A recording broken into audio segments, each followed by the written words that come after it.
From the defense perspective, does the alternative sentence option of Penal Law Section 60.12 create any negotiating leverage or opportunities?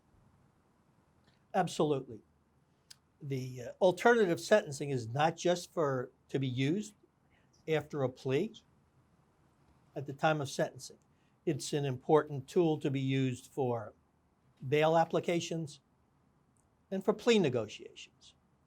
Failure of defense counsel to be intimately familiar with the DVSJA alternative sentencing options would undermine, in my mind, would undermine effective plea negotiations.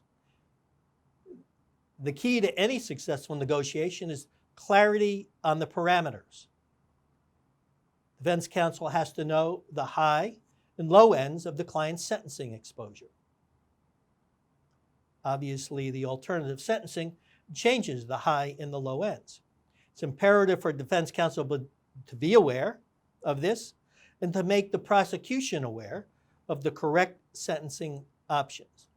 The low end of the sentencing exposure is not set by traditional sentencing, but by the ameliorated sentencing of the DVSJA.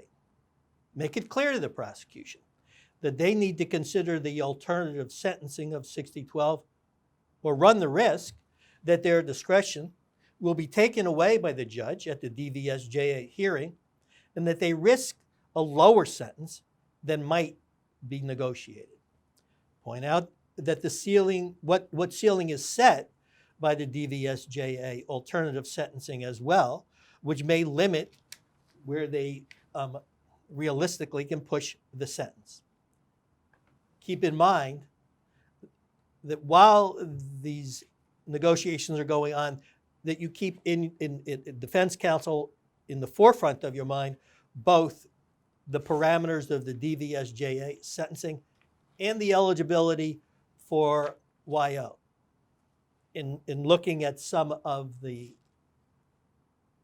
resentencing cases, and again, we're not today talking about that, but in looking at some of them that have already been assigned, what jumps out at me is the number of potential YO cases where YO was passed on for a traditional sentencing.